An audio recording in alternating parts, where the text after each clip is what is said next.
I want to start this video by asking you a few questions. Do you trust someone that lied to you? If someone lies to you and you know they lied, do you continue your relationship with that person or do you end it? I can tell you that once a person lies to me, I start looking at that person in a different way. If it is a lie that doesn't affect much, I may dismiss it. But if it's a lie regarding something important, then I find it very hard to continue the relationship with that person.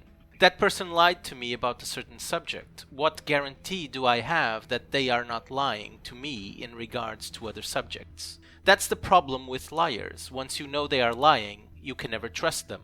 These are extremely important questions in the context of this video because I'm going to talk about lies, deceit, and criminal intent to provoke and create a war that has killed tens of thousands of people.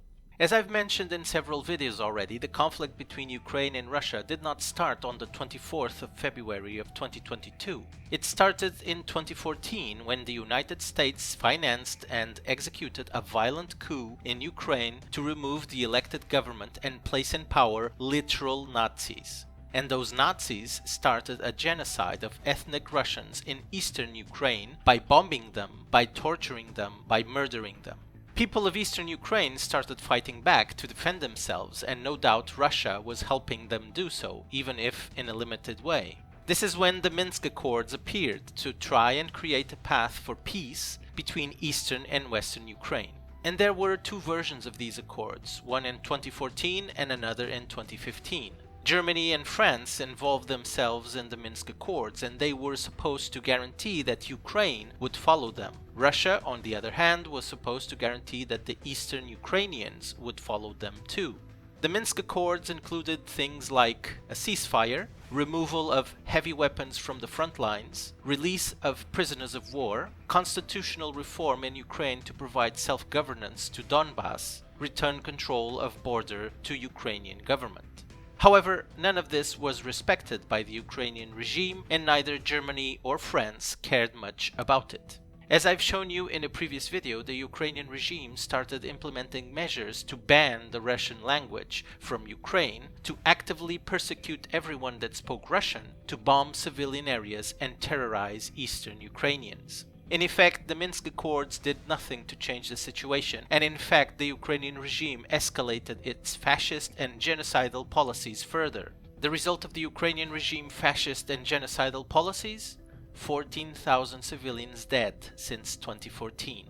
But there's more to say about the Minsk Accords, because in June of 2022, Petro Poroshenko, the previous president of Ukraine that signed the Minsk Accords, stated that he never intended to follow them. He just saw those accords as a way to deceive Russia and have time to build Ukrainian army and receive weapons from the United States and Europe to wage war against Russia eventually.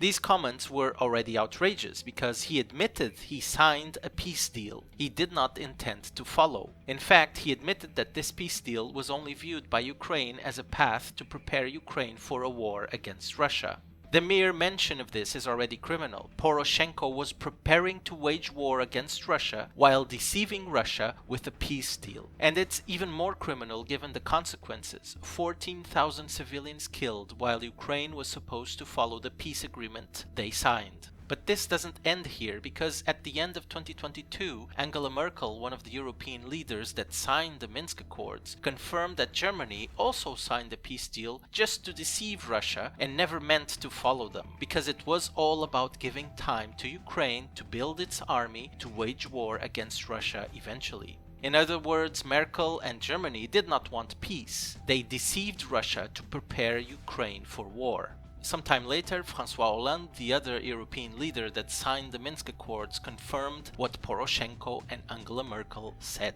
France also didn't want peace and signed the Minsk Accords to give time to Ukraine and deceive Russia into thinking they had achieved peace. I'm not sure if I'm being clear enough, because this event is one of the most revealing events in our history. These are leaders of European nations, those that are always talking about values and principles, those always talking about prosperity and peace, yet here they are lying and deceiving Russia in order to prepare Ukraine for war against Russia. I hope you understand the seriousness of the situation, because this lying and deceit from Anegla Merkel, François Hollande and Poroshenko has resulted in tens of thousands of dead people. Men, women and children, all dead because European leaders didn't want peace, but rather war, and they lied to get there. In fact, they went as far as tying the Minsk Accords to the sanctions they applied against Russia in 2014, claiming that only if the Minsk Accords were followed would they remove the sanctions against Russia. Since they themselves confirmed that the Minsk Accords were not meant to be followed, the sanctions would never be lifted. So it was just another lie from the European leaders. Recently, Zelensky also said that he was not going to follow the Minsk Accords, even though he was elected on a peace campaign to end the war with Donbass.